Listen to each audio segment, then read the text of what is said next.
श्री स नागनाथ अल्ली महाराज यांच्या अमृत महोत्सवी जयंतीनिमित्त काढण्यात आलेल्या भव्य पालखी मिरवणुकीचे मोठ्या भक्तिभावात स्वागत करण्यात आले. या पालखी मिरवणुकीत माता भगिनी आणि बंधूंनी हातात भगवे ध्वज घेऊन मोठ्या संख्येने उपस्थिती लावली होती.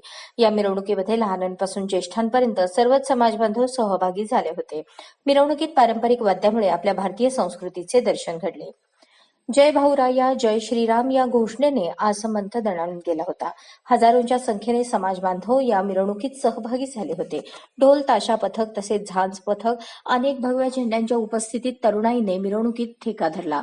या प्रसंगी हिंदू राष्ट्र सेनेचे रवी गोणी, आनंद मुसळे, विजय महेंद्रकर यांनी आणि सहकाऱ्यांनी फळ वाटपाचा कार्यक्रम केला.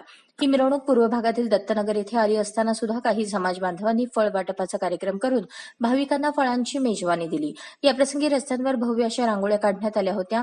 तसेच मिरवणुकीमध्ये शेकडो किलो फुलांची उधळण करण्यात आली. अशाच नवनवीन अपडेटसाठी जनता राज्य न्यूज चॅनलला सबस्क्राईब करा, लाईक करा आणि शेअर करायला विसरू नका.